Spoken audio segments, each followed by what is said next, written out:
Hi friends, எல்லோருக்கும் வணக்கம். எல்லோரும் எப்படி இருக்கீங்க? நல்லா இருக்கீங்களா? இன்றைக்கி ஒரு புது கதை தான் பார்க்க போகிறோம். அதுக்கு முன்னாடி நீங்கள் செய்ய வேண்டிய விஷயம் என்ன அப்படின்னு கேட்டிங்கன்னா, மறக்காமல் நம்ம சேனலை சப்ஸ்கிரைப் பண்ணிக்கோங்க. அதுக்கப்புறம் என்னென்னா, கீழே இருக்க பெல் பட்டனையும் கிளிக் பண்ணிக்கோங்க. வீடியோவை ஸ்கிப் பண்ணாமல் ஃபுல்லாக பாருங்கள். அப்போ தான் நான் அடுத்த கதை சொல்கிறப்போ உங்களுக்கு புரியும். வாங்க கதைக்குள்ளே போகலாம் ஃப்ரெண்ட்ஸ். என் பேர் பாபு. நான் ஒரு சின்னதாக ஒரு காய்கறி கடை வச்சுருந்தேன். அதுதான் என்னோடய தொழில்னு சொல்ல முடியாது. நான் அந்தந்த சீசனுக்கு தகுந்த மாதிரி பிஸ்னஸ் பண்ணுவேன். எது கம்மியாக கிடைக்குதோ அதை வாங்கி வியாபாரம் பண்ணுறது தான் என்னோடய வேலையாக இருந்துச்சு. அந்த சமயத்தில் எனக்கு எல்லா ஒரு தொழிலுமே ஒரு நஷ்டத்தை கொடுக்குற மாதிரி இருந்துச்சு. ஏன்னா ஒரு தொழில் செஞ்சாலும் அதில் கரெக்டாக இருந்தோன்னா நம்ம லாபத்தை பார்க்கலாம். ஆனால் நான் ஃப்ரெண்ட்ஸோடு சேர்ந்துக்கிட்டு இந்த தொழில்னால் அந்த தொழில் அப்படிங்கிற மாதிரி அந்தந்த சீசனுக்கு தகுந்த மாதிரி எடுத்து பிஸ்னஸ் பண்ணேன். அது நிறைய லாஸ் ஆணுச்சு. அதனால எனக்கு ஒரு 2 லட்ச ரூபா போல் கடன் வந்துடுச்சு. அந்த கடனை எப்படி அடைக்கிறங்கிறது ஒரு பெரிய எனக்கு ஒரு போராட்டமாக இருந்துச்சு. எங்கள் வீட்டில் பார்த்திங்கன்னா, எனக்கு முன்னாடி ஒரு அண்ணன் ரொம்ப ஒரு நல்லவன், ரொம்ப கெட்டிக்காரனும் கூட. அவன் எந்த ஒரு பிரச்சனைக்கும் போக மாட்டான், கரெக்டாக இருப்பான், வேலை உண்டு அவன் உண்டு அப்படின்னு தான் இருப்பான். அந்த மாதிரியான ஒரு கேரக்டர். அப்படி இருக்கிறதுக்கு ஆப்போசிட்டான ஒரு பையன் தான் நான் சொல்லணும். எதுக்கு எடுத்தாலும் வம்பு தும்பு அப்படிங்கிற மாதிரியான ஒரு வாழ்க்கையை தான் எங்கள் 2 பேருக்கும் எதிர்மறையான வாழ்க்கை. அப்பா ஒரு சிறிய தொழில் பண்ணிவிட்டு இப்போ வீட்டில் தான் இருந்தார். அம்மா ஹவுஸ் ஒய்ஃபாக இருந்தாங்க. அம்மா என்ன சொன்னாங்க அப்படின்னா, என்கிட்ட நகை இருக்குது, அதை நீ விற்றுட்டு கடனை கொடுடா அப்படிங்கிற மாதிரி சொன்னாங்க. எனக்கு ரொம்ப கஷ்டமாக இருந்துச்சு. நம்ம பண்ண தப்புக்கு நம்ம அம்மா என்ன பண்ணுவாங்க அப்படின்ட்டு. அப்பா என்கிட்ட பேசவே இல்லை.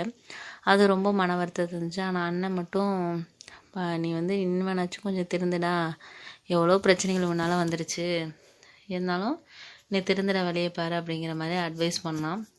எனக்கு அது ரொம்ப கவலையாக இருந்துச்சு. சரின்னு சொல்லிவிட்டு நான் என்ன சொன்னேன்னா, என் ஃப்ரெண்டுக்கிட்ட கேட்டு பார்த்தேன் பணம். அவனுங்கள்ட்ட அப்படி இப்படின்னு அரேஞ்ச் பண்ணி ஒரு 1 லட்ச ரூபா கடனை கொடுத்துட்டேன். இன்னும் 1 லட்ச ரூபா மட்டும் இருந்துச்சு. அதுக்கப்புறம் எனக்கு ரொம்ப என்னோடய பைக்னால் ரொம்ப பிடிக்கும்.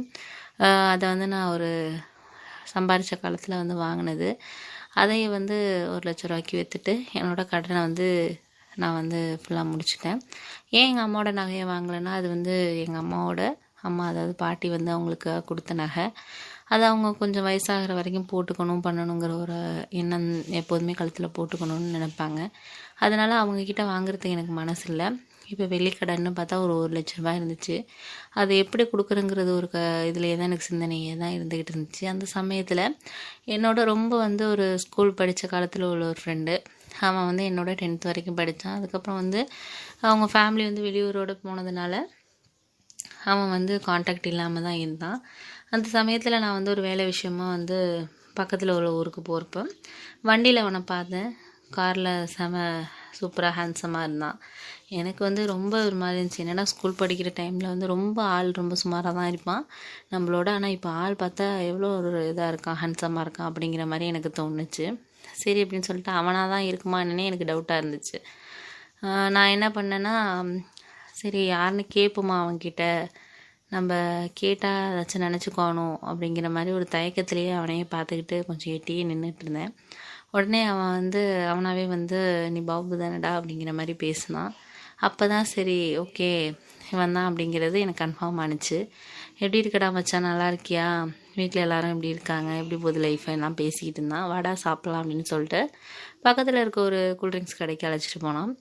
வா அப்படின்னு சொல்லிட்டு உள்ளர வா, ஏன்டா அப்படி தயங்குற அப்படின்னு சொல்லிட்டு எனக்கு கையை பிடிச்சி அழைச்சிட்டு போயிட்டு கூல்ட்ரிங்க்ஸ்லாம் வாங்கி கொடுத்தான்.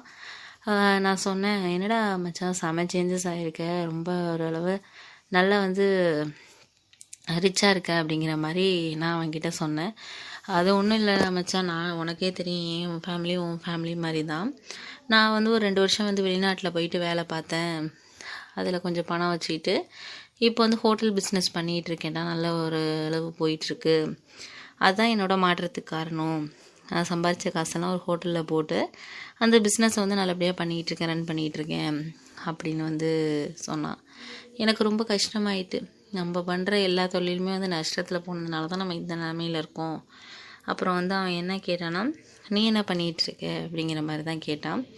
எனக்கு என்னத்தை பதில் சொல்கிறது, இல்லைடா உன்கிட்ட சொல்கிறதுக்கு என்ன அப்படின்னு சொல்லிட்டு கொஞ்சம் தயங்கி உட்காந்துருந்தேன். அவன் உடனே நம்மளுக்குள்ளே என்னடா இது ஒளிவு மறைவு இருக்குது, நான் அவனோட ஃப்ரெண்டு, எதாக இருந்தாலும் சொல்லு பார்த்துக்கலாம் அப்படிங்கிற மாதிரி சொன்னான்.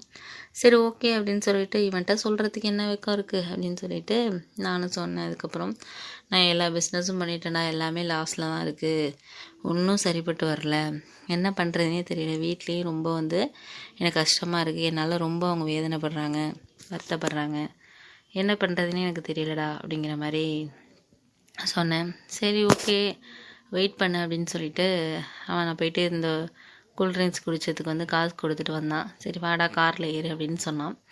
அப்புறம் வந்து ஒரு பார்க்குக்கு அழைச்சிட்டு போனான். நீ எதை நினச்சும் கவலைப்படாத, இதெல்லாம் வந்து லைஃப்பில் வந்து ரொம்ப ஒரு பெரிய விஷயம் இல்லை அப்படின்னு சொல்லிட்டு எனக்கு அட்வைஸ் பண்ணான். அதுக்கப்புறம் என்ன நடந்துச்சுங்கிறத நான் அடுத்த பாட்டில் சொல்கிறேன் ஃப்ரெண்ட்ஸ். இந்த வீடியோ உங்களுக்கு பிடிச்சிருந்துச்சுன்னா வீடியோ லைக் பண்ணிவிடுங்க ஃப்ரெண்ட்ஸ்.